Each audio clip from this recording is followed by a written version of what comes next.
Malam itu, bulan tampak menggantung di langit seperti mata raksasa yang mengintai. Angin berhembus dingin, membawa aroma tanah basah dan dupa yang terbakar di kejauhan. Di sebuah gang kecil di Cirebon, seorang tukang becak bernama Junaedi menatap kosong langit malam.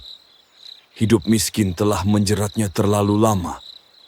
Utang menumpuk, perut sering kosong, dan harapan seakan menguap. Hingga ia mendengar bisikan tentang sebuah jalan pintas menuju kekayaan. Jalan yang kelak menjerumuskannya ke jurang kegelapan. Inilah kisah nyata tentang pesugihan monyet.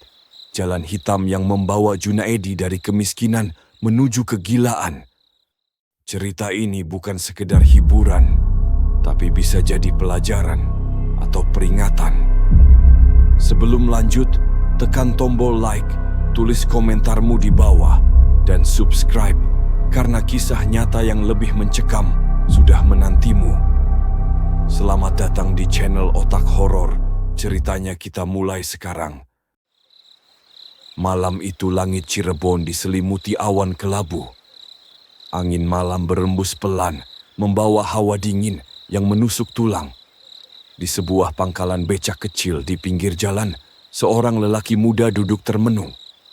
Namanya Junaedi, anak sulung dari 4 bersaudara. Sehari-hari ia mengayuh becak untuk menyambung hidup. Tubuhnya kurus, wajahnya letih, keringat masih menetes meski malam sudah larut.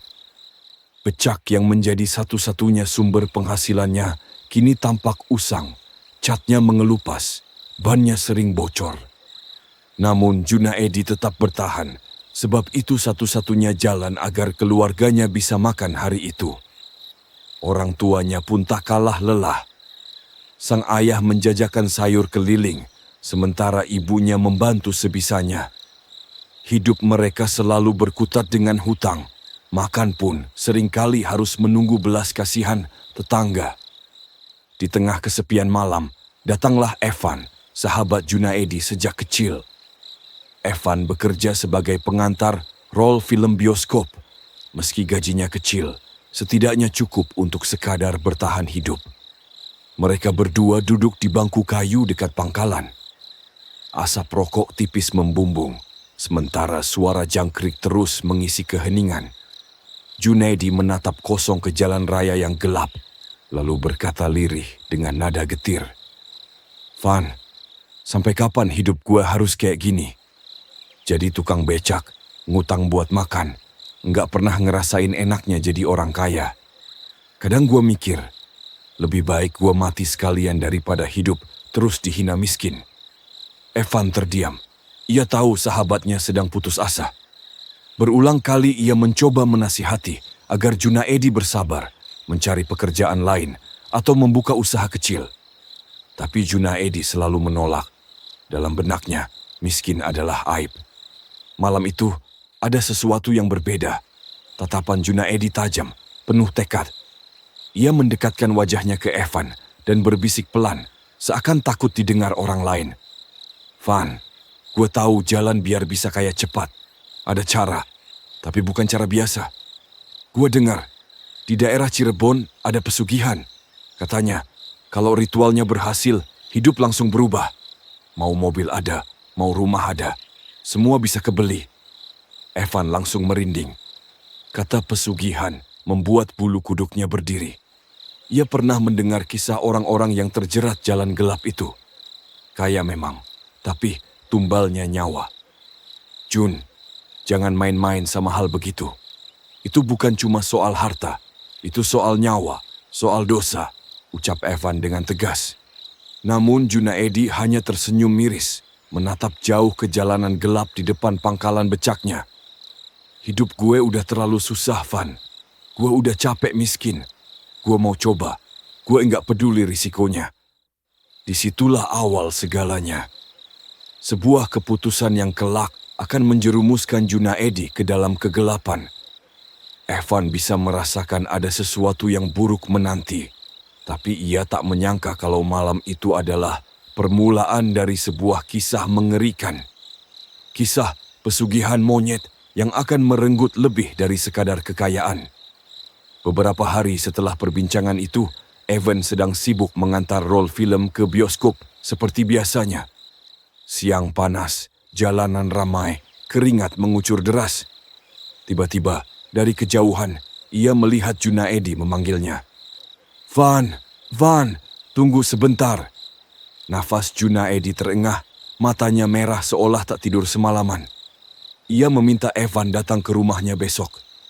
Katanya ada sesuatu yang penting untuk dibicarakan. Awalnya Evan menolak, tapi rasa penasaran membuatnya akhirnya mengiyakan. Keesokan siang, Evan mendatangi rumah Junaedi. Anehnya, rumah itu terasa lebih sepi dari biasanya. Tak ada suara obrolan tetangga, tak ada tawa adik-adik Junaedi. Hanya kesunyian yang menekan. Pintu terbuka, Junaedi muncul dengan wajah serius. Setelah menyuguhkan kopi, ia menatap sahabatnya itu dalam-dalam. "Van, gue butuh bantuan lo. Temenin gue ke tempat pesugihan itu." Kopi yang hampir diseruput Evan langsung terhenti. Matanya membelalak. "Jun, lo masih mikirin itu? Gue udah bilang, jangan main-main sama jalan hitam." Tapi Junaedi hanya menunduk. "Gue udah mutusin, Van. Gue nggak tahan lagi. Lo cuma perlu nganterin gue, nggak lebih. Gue janji nggak bakal libatin lo." Evan gelisah. Hatinya menolak, tapi bibirnya kaku. Bagaimanapun, Junaedi adalah sahabatnya. Akhirnya, dengan berat hati, ia menyetujui. Hari itu juga, mereka berangkat. Dengan tas kecil berisi pakaian, Junaedi menggandeng Evan menuju jalan raya. Mereka naik angkot menuju sebuah desa terpencil di Kabupaten Cirebon.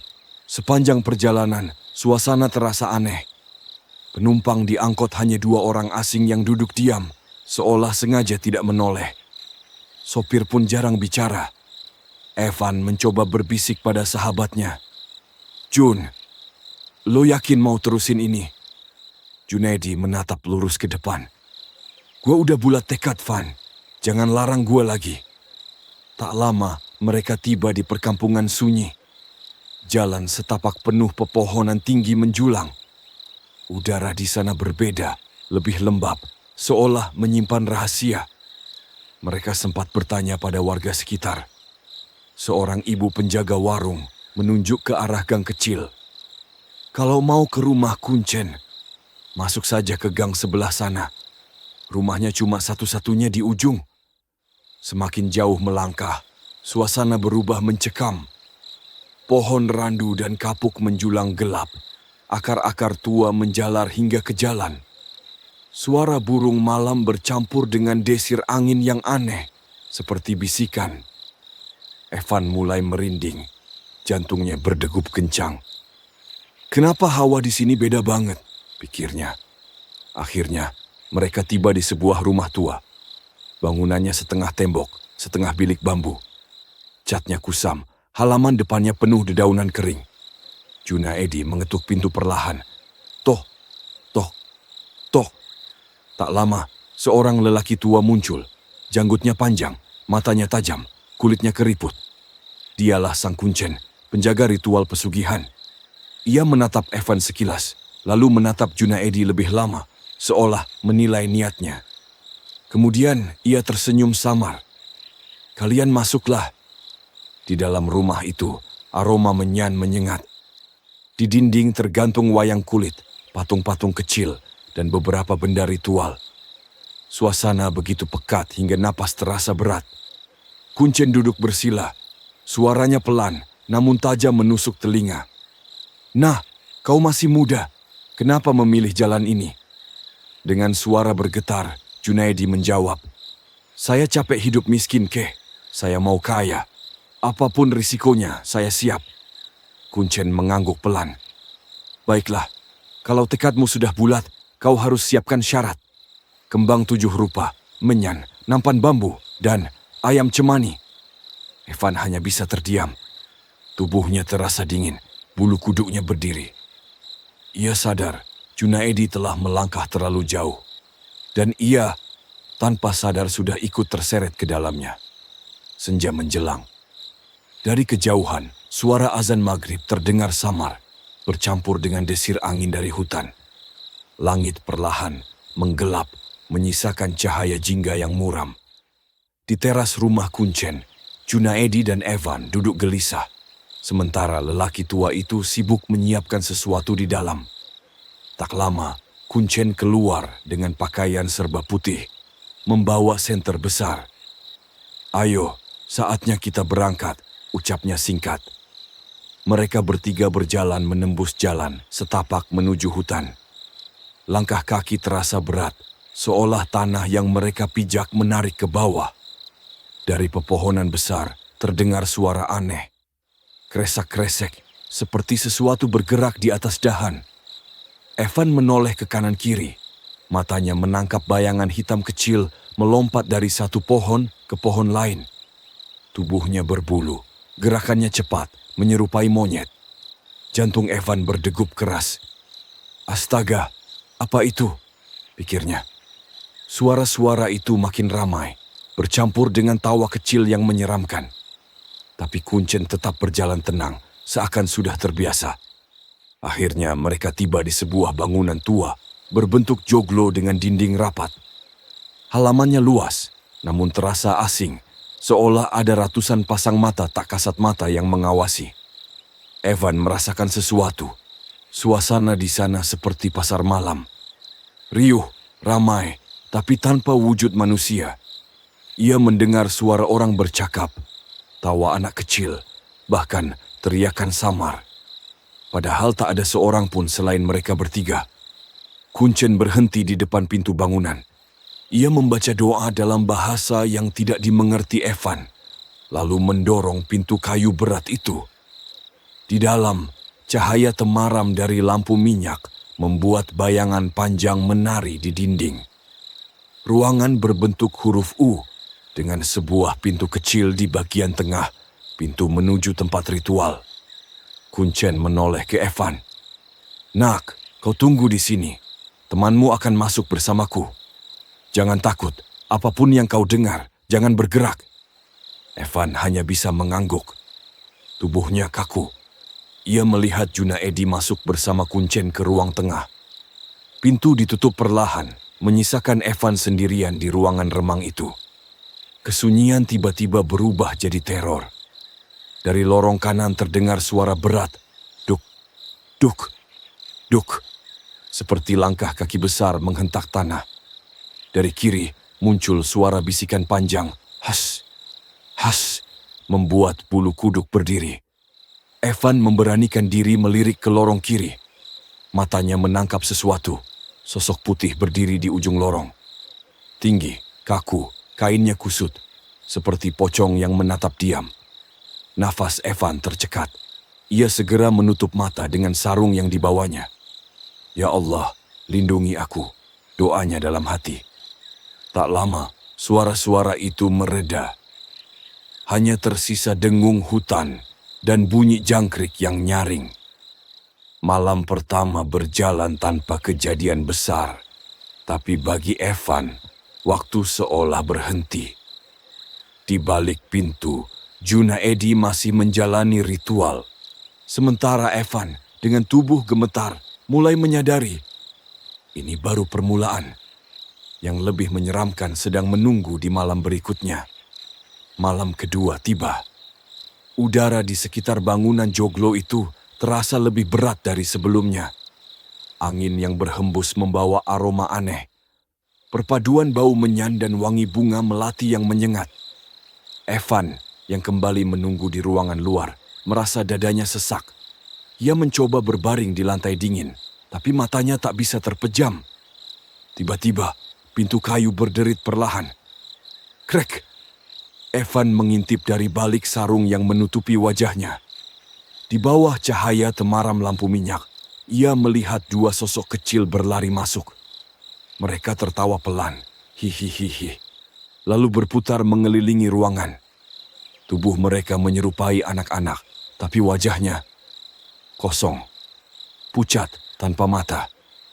Evan tercekik oleh rasa takut. Jantungnya seolah berhenti berdetak. Kedua sosok itu kemudian berhenti di depan pintu ruang tengah, tempat Junaedi melakukan ritual dan menghilang begitu saja. Tak lama kemudian, terdengar suara lain. Dari samping bangunan, duk, tuk, tuk, seperti benda berat dipukul berulang-ulang. Disusul suara wuk, wuk, wuk, mirip teriakan binatang, namun tidak seperti suara monyet biasa. Lebih dalam, lebih menakutkan. Malam itu Evan hanya bisa memejamkan mata rapat-rapat, berharap waktu segera bergulir.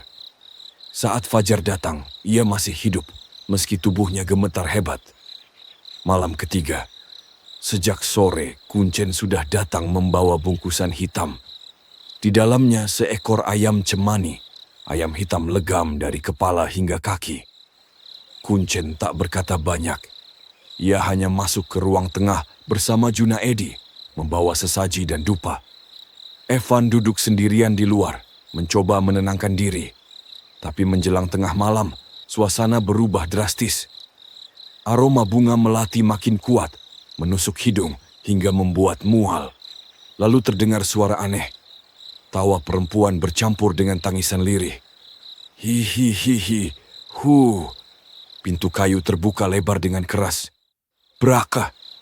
Kali ini bukan dua sosok kecil yang masuk, melainkan belasan makhluk berbulu. Tubuh mereka pendek, wajah menyerupai monyet, matanya merah menyala. Mereka berlari-larian di dalam ruangan, memanjat tiang, bahkan bergelantungan di langit-langit. Evan hanya bisa menutup wajah dengan sarung.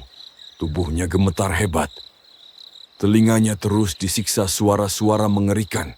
Tangisan, tawa, jeritan, dan derap langkah kecil yang berlari-lari di sekitarnya. Di balik pintu ruang tengah, ia samar-samar mendengar suara Kuncen memberi perintah. Lalu, teriakan melengking seekor ayam. Darah mengalir ke lantai, bercampur dengan bau anyir yang menyengat. Tiba-tiba, semua suara hening. Sunyi, seperti tak pernah terjadi apa-apa. Evan menurunkan sarungnya perlahan. Ruangan kembali kosong. Makhluk-makhluk berbulu itu lenyap, hanya tersisa asap dupa yang menebal dan membuat pandangan kabur. Malam ketiga itu menjadi puncak. Junaedi akhirnya diterima dalam perjanjian gelap. Dan Evan, saksi bisu yang tak berdaya, menyadari bahwa jalan pulang sahabatnya sudah tertutup selamanya. Beberapa hari setelah mereka kembali dari tempat ritual, kabar buruk langsung mengguncang. Ayah Junaedi ditemukan meninggal mendadak. Tidak sakit, tidak jatuh, tidak ada tanda-tanda sebelumnya. Ia hanya tiba-tiba pergi, seakan ada sesuatu yang merenggut nyawanya begitu saja. Evan terhenyak. Ia langsung teringat syarat pesugihan yang diceritakan Kuncen, tumbal nyawa. Dan benar saja, harta pertama mulai datang. Junaedi pulang membawa tas berisi uang. Tidak jelas dari mana asalnya, tapi uang itu asli. Uang itu dipakai membeli pakaian baru untuk keluarganya, lalu disusul dengan pindah rumah. Dari gubuk kecil kini ke rumah tembok yang lebih megah. Dalam hitungan bulan, hidup Junaedi berubah drastis. Mobil silih berganti terparkir di depan rumahnya. Kadang mobil Starlet, lain waktu mobil Kijang. Tetangga mulai berbisik-bisik, heran bagaimana seorang tukang becak bisa mendadak kaya. Namun tidak ada yang benar-benar tahu rahasianya. Bahkan istri dan anaknya pun tak paham. Mereka hanya mengira Junaedi mendapat usaha baru atau warisan. Evan, sahabatnya, sebenarnya sudah tahu. Ia pernah mendengar langsung dari mulut Junaedi sendiri. Van, gue punya ruangan khusus di rumah. Kalau gue taruh foto seseorang di situ, besoknya ada saja yang meninggal. Dan setelah itu, uang berserakan di lantai ruangan. Kata-kata itu membuat Evan menggigil. Ia sadar bahwa kekayaan sahabatnya dibayar dengan nyawa orang-orang terdekat. Dan benar saja, tidak lama setelah itu, adik Junaedi juga meninggal mendadak. Kekayaan Junaedi terus bertambah. Ia membuka toko, punya karyawan, dan hidup mewah. Dari luar, ia tampak seperti orang sukses. Namun di balik itu semua, ada rahasia gelap yang semakin dalam menjeratnya. Evan memilih menjaga jarak. Ia takut jika terlalu dekat, ia sendiri bisa jadi tumbal berikutnya. Setiap kali Junaedi mengajaknya makan atau jalan-jalan, Evan selalu menolak halus. Namun, dalam hati kecilnya, ia mulai bertanya-tanya, sampai kapan Junaedi bisa mempertahankan semua ini? Berapa nyawa lagi yang harus jadi bayaran? Malam itu, ketika Evan melintasi rumah mewah sahabatnya, ia melihat cahaya redup dari jendela kamar khusus yang selalu terkunci. Dari celah tirai, samar terlihat sosok hitam berbulu berdiri di dalam, matanya merah menyala. Evan buru-buru pergi. Hatinya tahu, ini baru awal dari kejatuhan besar yang akan datang. 4 tahun. Itulah masa kejayaan Junaedi. 4 tahun penuh mobil baru, rumah mewah, pakaian bagus, dan bisnis sembako yang ramai. Dari luar, semua orang melihatnya sebagai contoh kisah sukses mendadak. Namun, di balik tembok rumahnya, ada rahasia kelam yang tak bisa dihapus. Sampai akhirnya, hari itu tiba. Suatu malam, Junaedi diserang orang tak dikenal. Ia ditusuk di jalan, tubuhnya penuh luka. Meski berhasil selamat, sejak hari itu ia tak pernah sama lagi. Kondisinya memburuk, dan ia jatuh koma di rumah sakit. Evan yang menjenguk hanya bisa mematung. Sahabatnya terbujur kaku di ranjang, tak sadarkan diri. Istri dan anaknya menangis di sisi tempat tidur. Dokter pun bingung. Secara medis luka, tusuknya sudah diatasi, tapi Junaedi tak juga sadar. Hari-hari berlalu. Biaya rumah sakit semakin menumpuk. Demi perawatan, keluarganya menjual satu demi satu harta. Mobil, rumah, bahkan toko sembako. Semua ludes dalam waktu singkat. Akhirnya setelah berminggu-minggu koma, Junaedi membuka mata. Tapi ada yang aneh, ia lupa segalanya. Tak mengenali istri, tak mengenali anak, bahkan tak tahu siapa dirinya. Ia hanya tertawa kadang-kadang, lalu diam menatap kosong. Bisnisnya berantakan. Karyawannya melarikan semua uang toko. Rumah kedua pun ikut dijual untuk bertahan hidup. Istrinya yang awalnya setia, mulai kehilangan kesabaran. Hidupnya hancur, suami gila, harta habis, masa depan anak tak jelas. Hingga akhirnya, keputusan pahit diambil. Junaedi dibawa ke rumah sakit jiwa. Sejak saat itu, ia tinggal di balik jeruji besi, ditemani teriakan pasien lain yang sama-sama tersiksa batinnya. Istri dan anaknya pergi meninggalkan dia, menjual sisa rumah untuk menyambung hidup. Junaedi benar-benar sendirian. Seorang pria yang dulu berambisi jadi kaya, kini hanya bisa menghabiskan sisa hidup dengan pikiran kosong. Korban dari perjanjian gelap yang pernah ia pilih. Evan, sahabatnya, hanya bisa menatap dari jauh. Hatinya hancur, menyesal karena pernah mengantar Junaedi ke jalan itu. Tapi penyesalan datang terlambat. Di hadapan kamera, ia berkata lirih, seakan bicara pada dirinya sendiri dan para pendengar kisah ini. Kekayaan dari jalan hitam hanya akan membawa petaka. Sahabatku Junaedi sudah membuktikannya.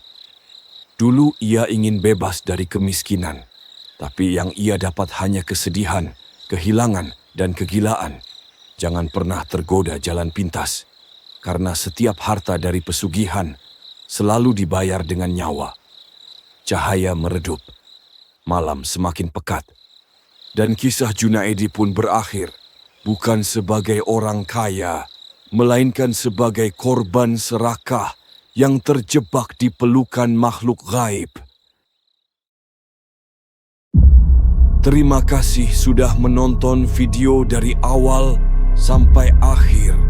Jangan lupa like, komen, subscribe, dan jangan lupa nyalakan loncengnya supaya tidak ketinggalan cerita seram lainnya.